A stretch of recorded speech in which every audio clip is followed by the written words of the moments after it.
Alright, so this, now forgive my voice, I'm kind of sick, is myself reacting to Polar Express Most Dangerous Christmas Film. I think that's what it is. So, without further ado, let's watch. Okay, today I have a very particular hill that I want to die on. And to this day, it is the TikTok that Interesting. has brought me the most heat. I have gone after Islam and Christianity and astrology. I've gone after the political left and the right. I have a bone to pick with everyone. But to this day, No this has been shit. the TikTok that has gotten me in the most trouble. And I had messages for months about it and hate mail for months about it, which is my opinion that the Polar Express sucks. And I'm not talking about like as a snooty movie buff, I hate it. And I'm not talking about the CGI. I'm not talking about the dead eyes or Tom Hanks playing all the parts or the annoying kid that you want to punch in the face. I'm talking about how much I hate this movie as a religious deconstruction coach. It is gaslighting bullshit, and I will. So, before I continue, why on earth do we need religious deconstructing? Like, it's basically like conversion therapy at this point, except without torture, and that's the thing here. People are going to say, well, religious deconstructing does include torture, and you're possibly right. I don't know. I'm a Christian, so I don't know a darn thing about religious deconstructing, except religion is the man made practice that follows a belief. What you're saying, and forgive my voice, I'm sick, but what you're telling me, hang on. Sorry. But what you're telling me is that you want to get rid of ancient practices of peace, whether that be Hinduism, Christianity, Buddhism, or whatever, just so you can live a normal life that man and society built anyways. Sounds interesting, Bret Hartley. Die on this hill. But before I go on and explain myself and also talk about whether or not you should lie to your kids about Santa, You say down this hill, which I believe is a biblical reference. I could be wrong. Moving just on. know that if you're younger than me, there's a nostalgia bias here that I'm going to probably run up against called rosy retrospection. And so Nostalgia bias is not really as bad as you think. Like, sure, nostalgia can cloud judgment, but simply having a nostalgia over a Christmas movie is not bad. I mean, it doesn't ruin critical thinking. You could be a critical thinker and say, wow, I loved Polar Express as a kid. That's all there is to it. Also, there goes my door. Hang on.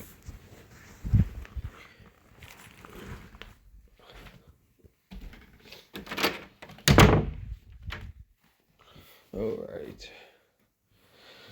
Where was I? Oh, yeah. So, the film you can enjoy. You don't have to be this stale, chip on the shoulder block who can't think for themselves. Like, you can think for yourself and still say, I love Polar Express, and I get this is her opinion, but I have mine.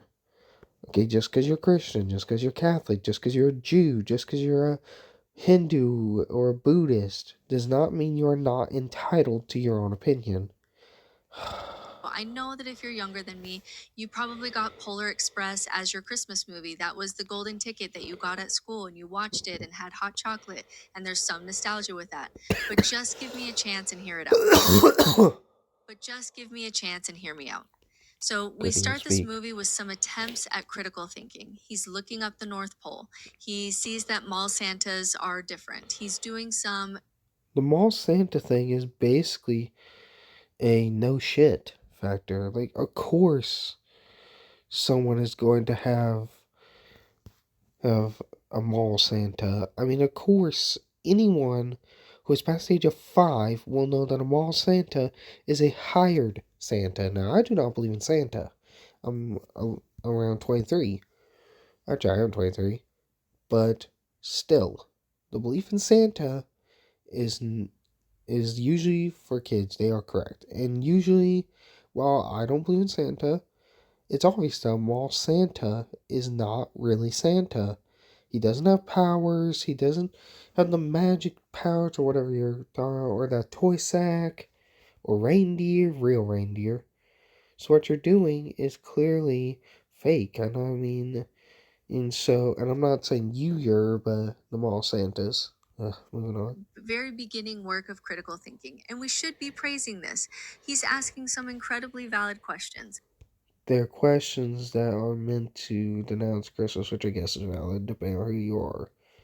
But are we going to do that? No, we are going to shame him for this. We only shame him because it ruins the point of the movie if he's praised. Like, and I'm not saying that you shouldn't praise him for critical thinking. Critical thinking is a great thing. But when you when you look at the movie, it is a Christmas movie released. I'm not sure it was released directly on Christmas, but it's released for.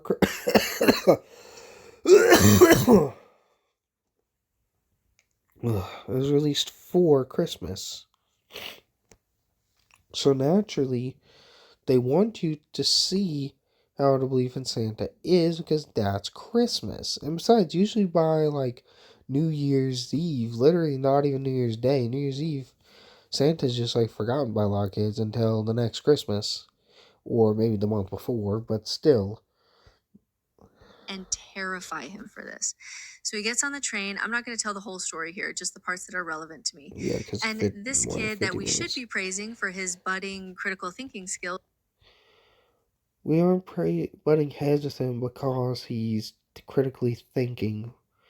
We're butting heads with him because he is basically that's the point of the film.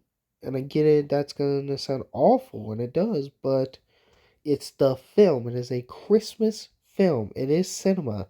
You earlier said I will not be approached as a snooty film buff, which I believe would have been the correct point of view on Pork Stress if you were to criticize it. Just my opinion. We terrify him. So not only is this clown puppet scene terrifying, but do you know that they are screaming at him? I do not know. It's probably something. It's probably something with Christmas, I They're guess. screaming at him, "You're a doubter. You're a doubter. You don't believe." You're a doubter! A doubter you don't believe! You're a doubter you don't believe! Oh gosh, an ad. I don't know why this happens. Sorry about that. That is terrible. Like, what? It's part of his character. Because once again, he's Ebenezer Scrooge. You know, and I get it, Ebenezer Scrooge was someone who didn't like Christmas.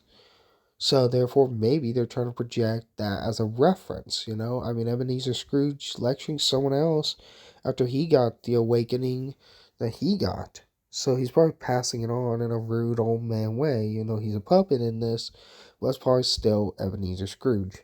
Why are we shaming critical thinking? Why are Or we not. screaming at children that being a doubter is the worst possible thing that you could be? He never said it's the worst possible thing. It's part of the film. This scene is awful. I hate it. If I watch it with my kids, I honestly skip it every time. You claim it's the most dangerous film, yet you watch it with your kids. Hang on, I gotta cough again. Ugh. Like, you watch it with your kids despite hating it so much. Why? And if I hated something, I would not watch it with my kids if I hated it for the right reasons. If I were, let's say, SpongeBob and I didn't like the jokes, tough toenails. If I didn't like a Christmas film but they liked it, then if it had obscene content, then I would hate it for that reason, which I understand also. I should not pause on this. Then at the end of the movie, while he's wrestling with his brain and this pressure to believe, What pressure? or you're a terrible person and you're a doubter and They never said he was a terrible person. creepy clowns are going to scream at you. He Creepy clowns. That reminds me of that apocalypse thing, the creepy clown apocalypse that happened around when It was being released, the remake. So, yeah, that's all I wanted to say about that part. finally says, "Okay, I believe." And it's seen as this pinnacle moment. Yay! You turned off your brain and your questions and you chose to believe. He did not turn off his brain. If he turned off his brain, like there are real ways people turn off their brains medically. I know that's not what you mean, but still. And then the nail in the coffin, because like maybe for a kid and for Santa, like it's not that bad and I'm being extra. But what I hate about the ending is that the happy ending is that the kid believes in Santa for the rest of his life. When everybody else becomes adults and the bell doesn't ring for them anymore because their brains develop, we are cheering that this now old man still believes in Santa. The thing here is that the kids, we don't know what happened to them. We only know what happened to this guy. Who's to say that they're not Christmas believers? Who's to say that they aren't people who value critical thinking while also valuing the spirit of Christmas? Who's to say that they are not enjoying Christmas like he is the same way? I'm not saying they are, but you can't just say they aren't either. We don't see them, we see this kid. Even Sarah found one Christmas that she could no longer hear its sweet sound. Though I've grown old, the bell still rings for me, as it does for all who truly believe. How is that a happy ending? Like, yay, It's a happy ending because it's a Christmas movie. I know that this sounds like an excuse, but as a cinema fan, notice I'm saying a fan of Christmas films, like Nightmare Before Christmas or Rudolph, I still personally think that, well, this is, hold on, this is not bad. This is simply a Christmas film. Notice the word film. not a doubter. Yay, he pushed his critical thinking to the side so much and I can't do that. chose belief so much, and his belief is so strong that he's now in the world of full-on delusion.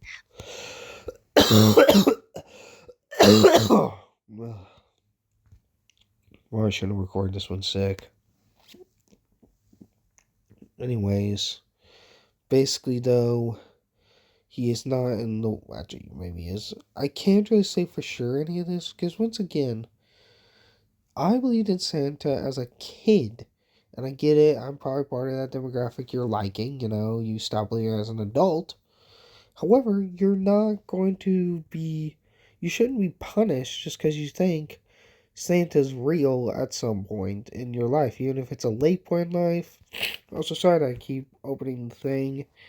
I'm just trying to keep my phone from going black. But eventually, yeah.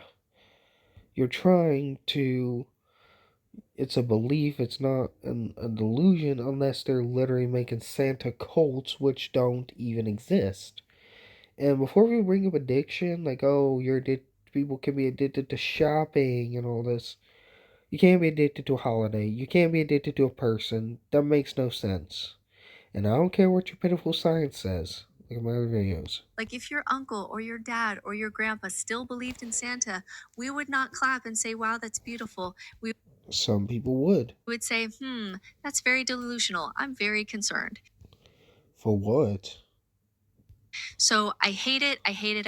And I realize that I'm being super dramatic, but you have to remember that my job as a religious deconstruction coach, a job that literally is as pointless as a psychologist. Good for you. Is I hold thousands and thousands of stories of people who repressed their inner voice and their brain and their conscience in order to value. You can have an inner voice and a conscience as a religious believer. Even as a Santa believer, you can have a conscience and critical thinking and all this. It's not about thinking critically, it's about the fact that it's a Christmas movie. If Polar Express is so bad, then literally so is Hallmark, because it talks about Christmas. So is Rudolph, because it talks about Christmas. So is literally every other film. Are we gonna say Elf is bad because the dude is a grown up? Okay. Are we gonna say that Rudolph is bad because reindeers can't have red noses? Like, where do we draw the line? Also, forgive me for that, but where do we draw the line? Comment down below and tell me. Belief. And it begs the question, Why is belief a moral virtue? It's not. It's not. Why is faith a moral virtue at all?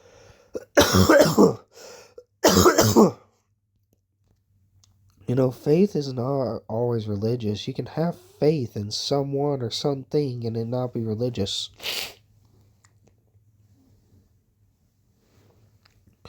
Like, trust me, faith is not about religion or Santa or whatever belief you want to have. Faith is when you support something, basically. I could be getting me wrong, but when you support it with your heart, you have faith in it. Like, I would have faith in, let's say I had a son, which I don't, and I saw him to do a 5K. And would you say that I can't have faith in him? No. Would you say that having faith in him clouds critical thinking that I should just insult him? No. Because this isn't the military. This is a case of literally just having faith in someone. And even the military has faith in you, sort of. I think. Why are we celebrating belief as a moral virtue and modeling it for children? We're not. It's not a virtue. Okay? A moral virtue would be deconstructing people's beliefs like you're doing. Now, I'm not complaining about you having an opinion, but I don't understand what's with all these coaches and jobs and everything. Like, let's face it, we should probably get a glutton coach next. You know? What is the value of faith? When we talk about religion, why is faith in the correct, unbelievable story God's highest moral value? Because people weigh in religious figures like having faith in them. Like, would you like if you were doing something and someone doubted you and said, oh, well, you can't do that? I guess I'm down your channel, but that's my opinion. But I'm not talking opinion. I'm talking faith. You can have faith in someone.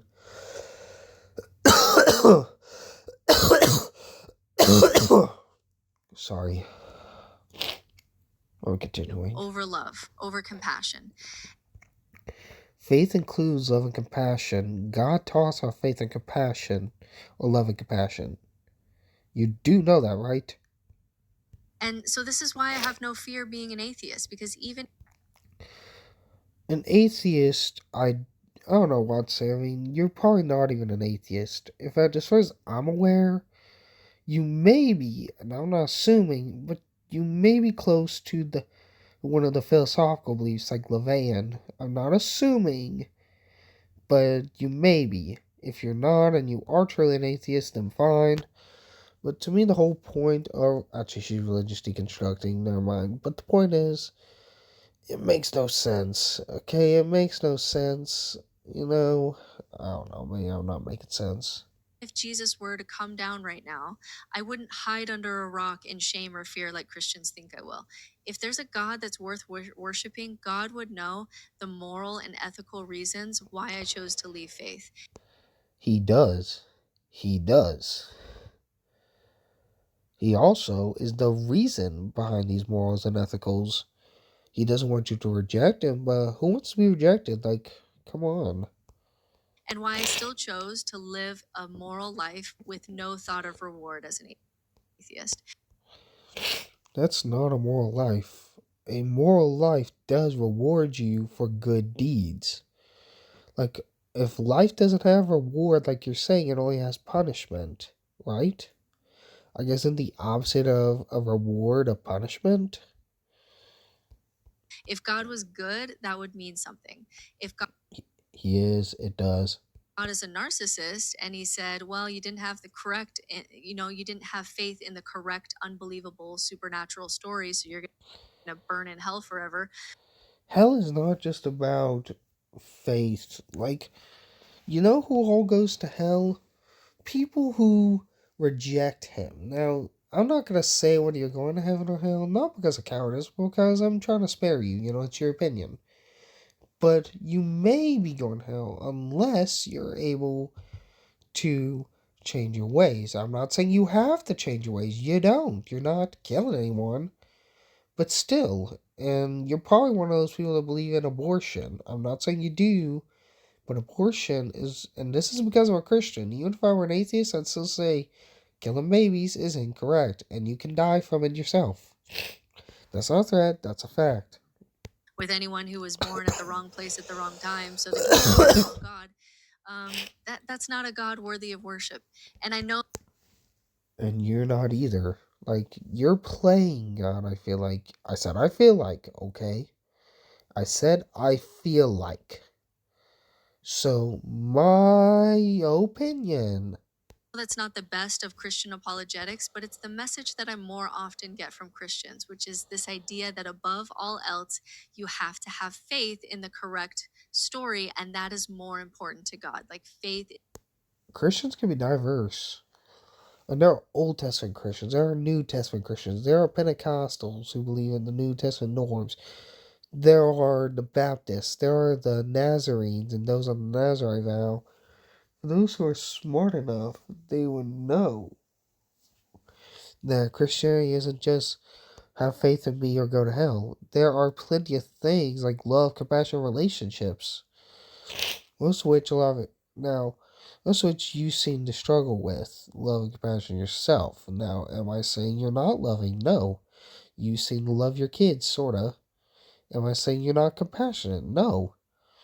But the way you're coming off is a little uncompassionate. I'm sorry.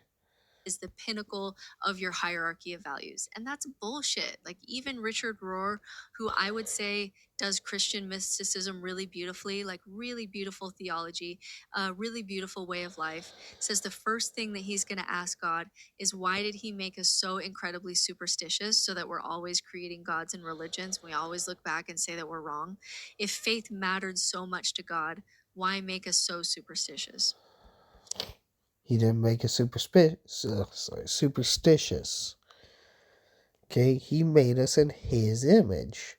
And if you want superstition, try the black cat theory or try the ladder theory or whatever it's called. Try walking under ladders or stepping on cracks. That is superstition. That was a tangent. Back to the movie. This is when people ask me, okay, so, maybe teaching belief, especially delusional belief, isn't the Like you're moral teaching. value we should be teaching with our kids. So, what do you do with your kids and Santa? So, let's look at the research. Research shows that lying to your kids tells them that lying is okay. And most child development experts agree that lying to your kids about Santa is not good for them. So, unlike belief in Santa. So they can't enjoy Christmas. Got it. So they can't enjoy a gift under the tree. Got it. They can't enjoy a silly game. Got it. Which is usually something that children grow out of. Dishonesty is something that children grow into. This is That is not actually true, but okay. from Robert Feldman. He's a psychology professor who studied lying. And when children and adolescents. Okay, you can tell that by the time she said psychology professor that I was not going to believe it. Psychology is cap. Okay? Do your own research. Purposefully tell lies to mislead. He found that first graders are pretty unconvincing liars, seventh graders are okay, and college students are experts. The reason that they grow into lying is because parents show them how to lie with our own behavior. And one study from the University of California, San Diego, found that preschoolers and young elementary school children who had been lied to by the experimenter were both more likely to cheat, like peek into something that they weren't supposed to, and also more likely to lie about whether or not they had peeked. Because psychologists are complete jackasses. What's it to you? So most experts say that if your kid is asking if Santa is real or not, they are old enough to know the difference between reality and fiction. And children are sometimes devastated when you find out that you'd been lying to them. Now, there are times to teach what's called pro-social lying that these experts say, like telling your grandma thank you for a present, even if you hate it. Like you don't have to tell.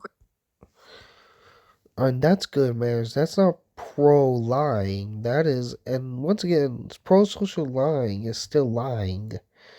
I mean, there's a thing called, good manners. If you have good manners, it's like eating with your mouth closed at the dinner table. Like, you're being nice. You're not just sparing feelings. You're being nice. So yeah, just be nice. Grandma, I loved that present. Don't lie that much. But you can say you can teach kids, tell grandma thank you. Yeah, you can say thanks. I mean, thanks is not an instant. I love it, or I'm so grateful. It's so grand. Thanks is a simple response. Even though this present is insane. That's pro social lying that we do need to learn how to do for relationship building. But it's Or we not could okay just not build relationships. I mean, let's face it, relationships are optional. I mean, sure, in society, they'll tell you always be in a relationship, always have friends, always have people who are misleading you into believing that a society that oppresses men, which I'm sorry to make this about men, but this girl's a woman. She's a girl. She doesn't know how society treats men. And I know this doesn't sound related, but she's supporting the psychologists who teach you that men are less important, that men who are depressed should toughen up. These are those people. So therefore, having friends in society, and I'm not saying having friends is bad for men, but true friends should not be supporting that society. Which is why I don't really like having friends, because I ditched all mine when I turned 18, so yeah. to lie about Santa. We lie about our children for reasons that we can support. So sometimes we do it to cover unpleasantness. So mommy and daddy weren't fighting, we were just talking. Or I'm sure that someone just took your toy by accident. Other times we lie to perpetuate cultural myths like sports people are good role models or anyone can succeed if they work hard. These So you succeed if you're lazy? Okay. And also, sports fans are decent people. They just like sports. I mean, none of that jinx shit, but they like sports. are Alright. myths. And most people treat Santa as if they're one of these pleasing myths. But the question that we have to ask from the Santa story is what value are we teaching here where it's worth lying to our kids about? If only It's an imaginary game. Now, if you tell your kids that Santa's real as they grow older, then that is wrong. But when you're playing a little game like, oh my gosh, Santa came, he ate the cookies, he drank the milk, he enjoyed giving you gifts and cards and all that, then that is fine because you're playing a game, an imaginary game. The word imaginary, imagination, fake. Are you saying kids can't have an imagination? Good for you. good children get presents, what does that say about poor families? What value judgments are being formed? What if the children themselves are poor? How does this narrative impact their sense of self worth? Children are more alert to these implications than we give them credit for. So maybe it's okay to lie about some things because of the So developmental you're age of the saying, kid. But I would say give I it up guess they're for Santa. close. Also, we know that Santa primes young children's brains for what they will eventually think about God. And this is not conscious, this is a subconscious process. But they have this sense as young kids that God is this white bearded man that watches you when you're sleeping and when you're awake and has a naughty list and a nice list. And when you're That's good, Santa, you not get God. transactional presents. We know that in a child's mind, God is a mixture of church and Santa and their father. And so is that really the God and Santa are separate. Santa is, I believe, a pagan thing. God is a Christian thing. Pagans are not Christians. myth that you want to perpetuate? Like what good is that doing for the child to teach them, this idea of this Santa Claus God that's He's watching not you a all the god. time, that gives you things when you are good, and so relationships are then transactional. So no, I don't do Santa with my kids, and guess what? Christmas is still quite magical.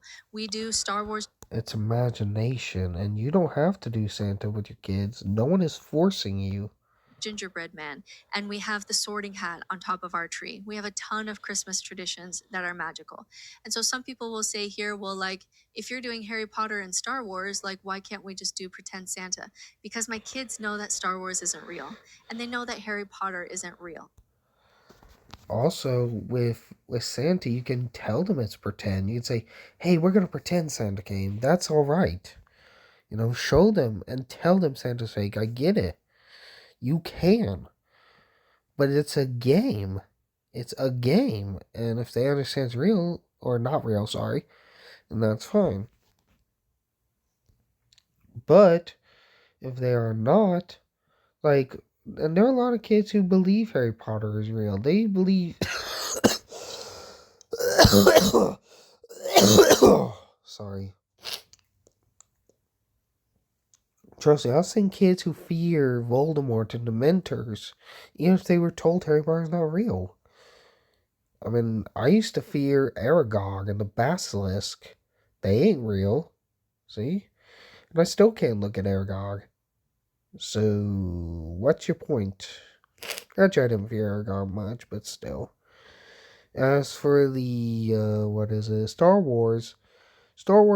I've seen people, while I haven't found many Star Wars believers, I have seen people who literally, like, there are people who do believe in Star Wars, actually, who believe that it happened a long time ago because of the first statement in the first film, a long time ago.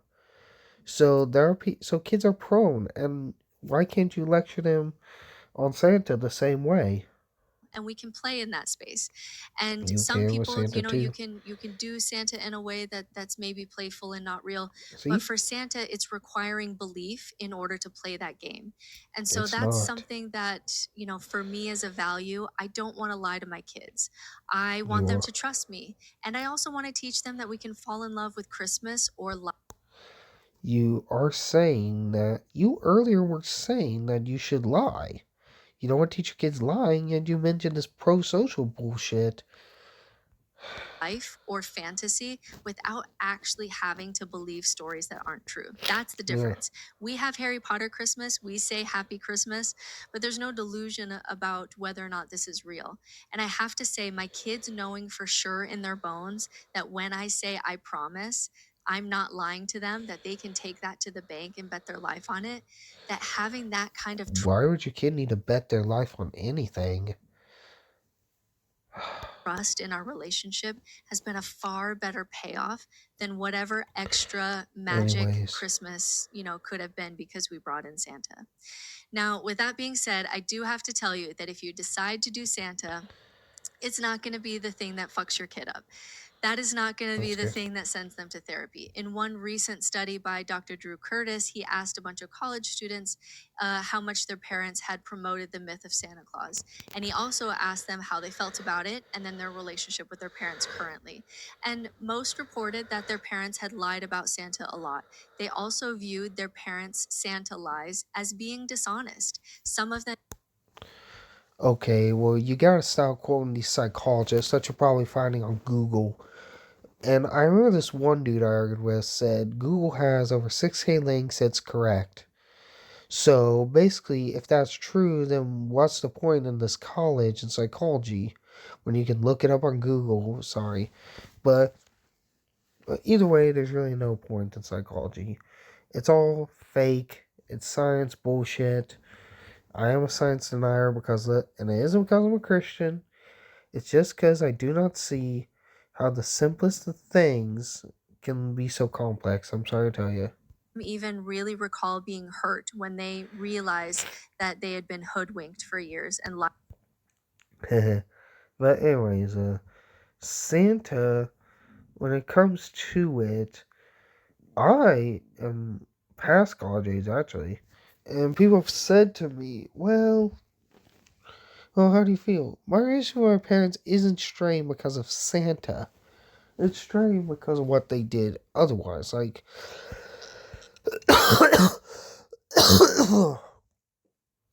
like their discipline was violence.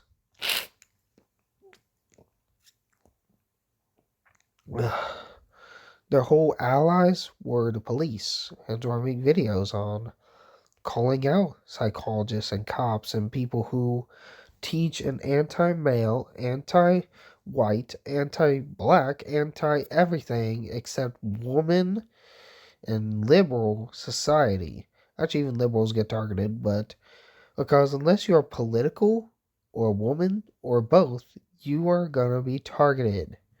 And do not sit there in the comments and tell me I'm wrong. Okay? I don't give a fuck. And I may respond or I may not. I don't care. To for years. But fortunately for parents, he also found that there's no link between how much they had lied about Santa and having a good relationship with these parents currently. So if you have Okay, a good yeah. relationship and everything else is good and developing trust in the relationship, essentially kids can learn that it's a tradition to lie about Santa to your kids and they can compartmentalize that as an exception. Yeah. So whether or not you do Santa isn't going to have a drastic effect on the overall relationship with your kids. But for me, valuing critical thinking and honesty and trust and learning how to play in life without having to believe things ranked God also higher for teaches me in my trust. moral values than playing this little game. So I never did Santa with my kids. Neil deGrasse Tyson does something interesting. I think he did this with the Tooth Fairy and Santa, where he used it as an exercise for kids to essentially ask questions and figure it out. Like, how did you know it was the Tooth Fairy? What experiment could you run to check? And then they would Neil praise deGrasse the Tyson's kid when they did scientist. an Why don't you trust experiment, him? like hiding a tooth but didn't tell their parents, and then the Tooth Fairy didn't come. And they're praised for developing their cognition, which is what should have happened in the Polar Express movie. Like, that's kind of a cool idea. Well, then it wouldn't be the Polar Express movie. Then it wouldn't be a Christmas movie. It wouldn't be Christmas themed. It's a theme for a movie, like horror or sci-fi or fantasy. So yeah, I'm sorry to tell you. I didn't do that, but that fits with his value system of valuing scientific thinking. So I will say that if you're doing Fuck science. Santa and you're watching really, movies that really emphasize that belief is good and thinking and doubting is bad, and they're also going to church where they are also getting the message of demonizing critical thinking and valuing turning off your brain and just believing.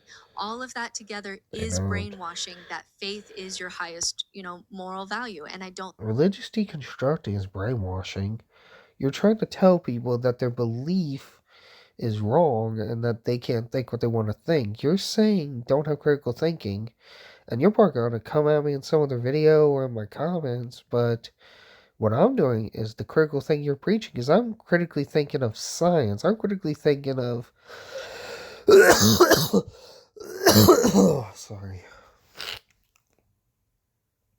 I'm critically thinking science, critically thinking of psychology, and critically thinking of ways that literally both make no sense.